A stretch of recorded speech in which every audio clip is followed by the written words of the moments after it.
The Stinky Cheese Man and Other Fairly Stupid Fairy Tales. Now, I don't like that word, but because it's in the title, I'll say it. All right, and it's by John Shkizaka and Lane Smith.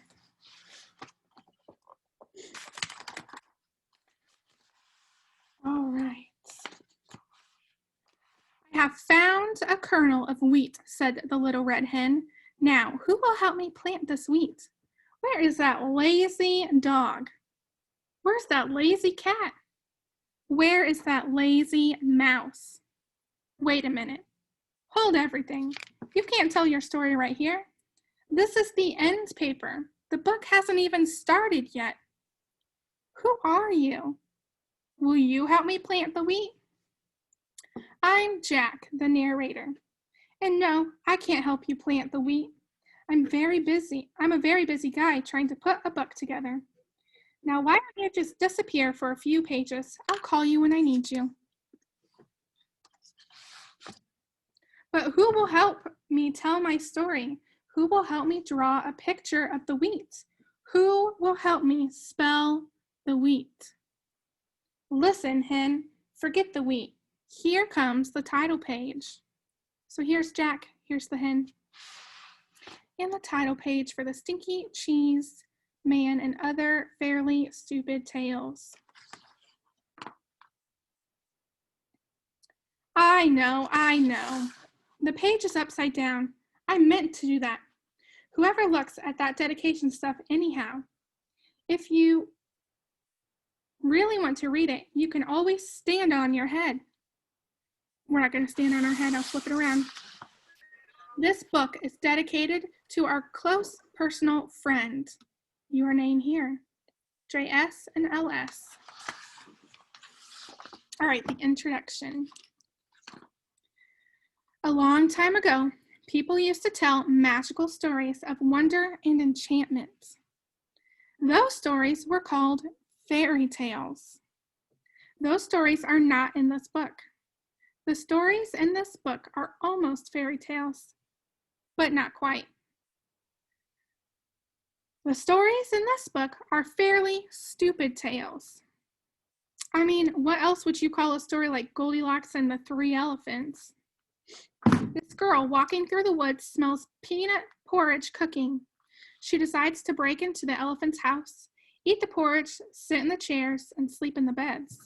But when she gets in the house, she can't climb up on baby elephant's chair because it's too big. She can't climb up on mama elephant's chair because it's much too big. And she can't climb up on papa elephant's chair because it's much, much too big. She goes home. The end. And if you don't think that's fairly stupid, you should read Little Red Running Shorts, or maybe The Stinky Cheese Man.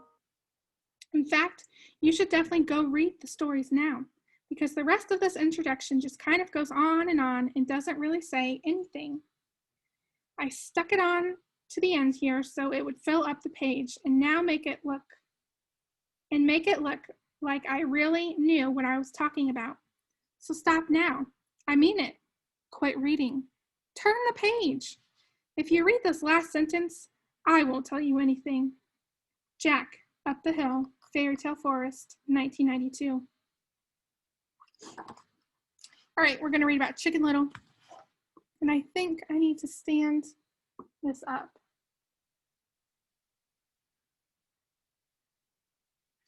Let me get a box.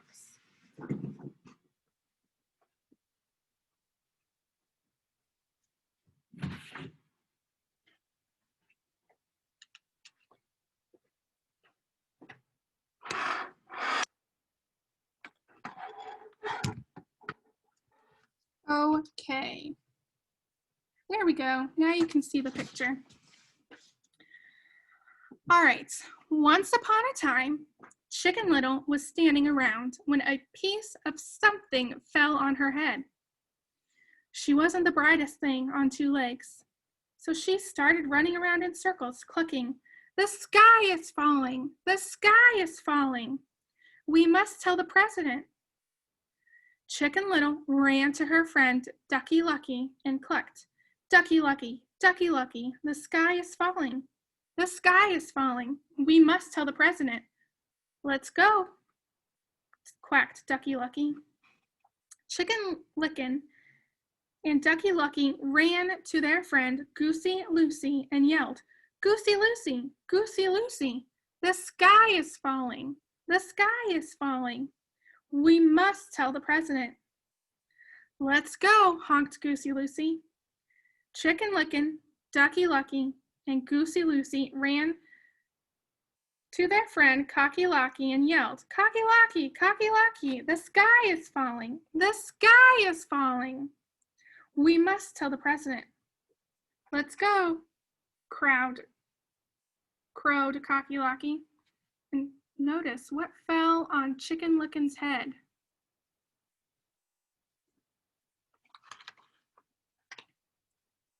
Wait a minute, cried Jack the narrator.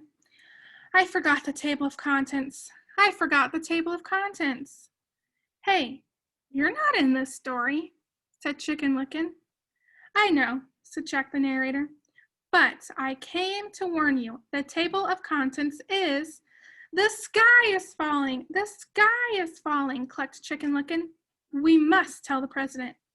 So Chicken Licken, Ducky Lucky, Goosey Lucy, and Cocky Locky ignored Jack the narrator and ran off to catch a plane to Washington. Just outside the airport, they met Foxy Loxy. Foxy Loxy, the sky is falling. The sky is falling.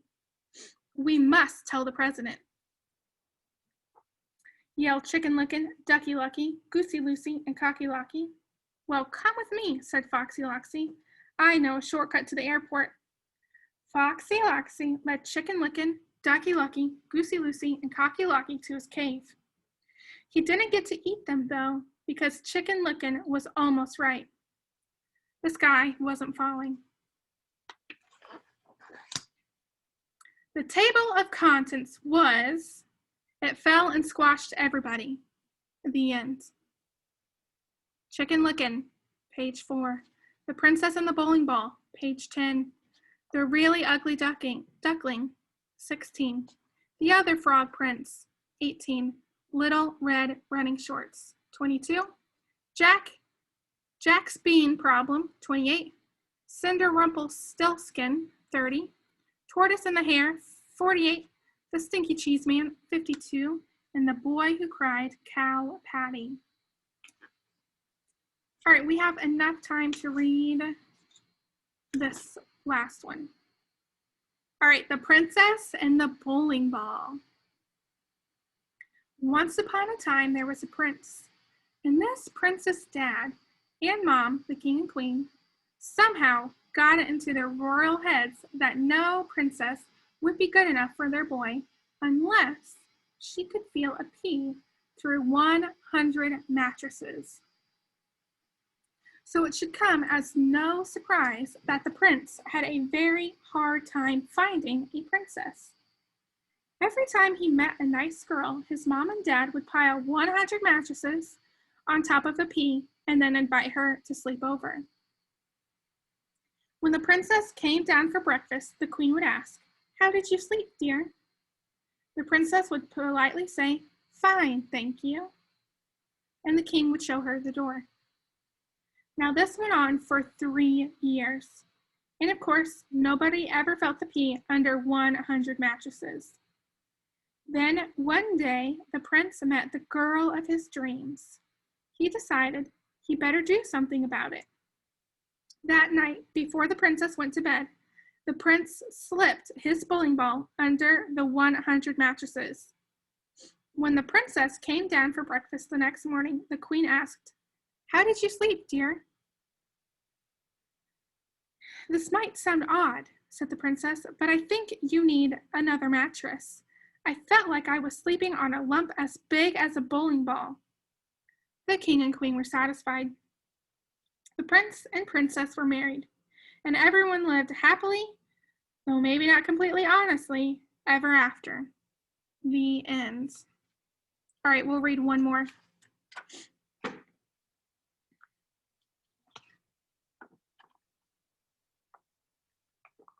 the really ugly duckling.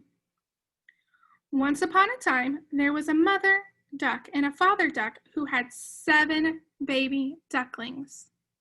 6 of them were regular-looking ducklings. The 7th was really ugly duckling.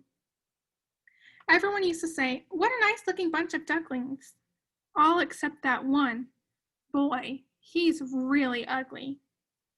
The really ugly duckling heard these people, but he didn't care. He knew that one day he would probably grow up to be a swan and be bigger and look better than anything in the pond. So here's that duckling. Well, as it turned out, he was just a really ugly duckling, and he grew up to be just a really ugly duck. The end. All right, we'll read one more since we have time. The Other Frog Prince. Once upon a time, there was a frog.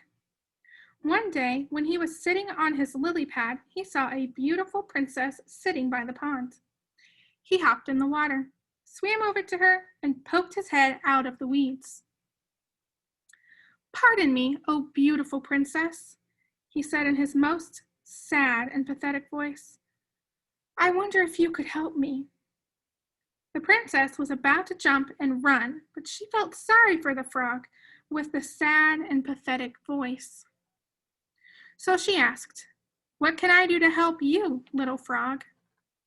"Well," said the frog, "I'm not really a frog, but a handsome prince who was turned into a frog by a wicked witch's spell. And the spell can only be broken by the kiss of a beautiful princess." The princess thought about this for a second, then lifted the frog from the pond and kissed him. "I was just kidding," said the frog. He jumped back into the pond, and the princess wiped the frog slime off her lips. The end. All right, so that's the last one we'll read today because Little Red Running Shorts is a little bit longer. So I'll go ahead and put a Post-it note right there, and tomorrow we'll continue.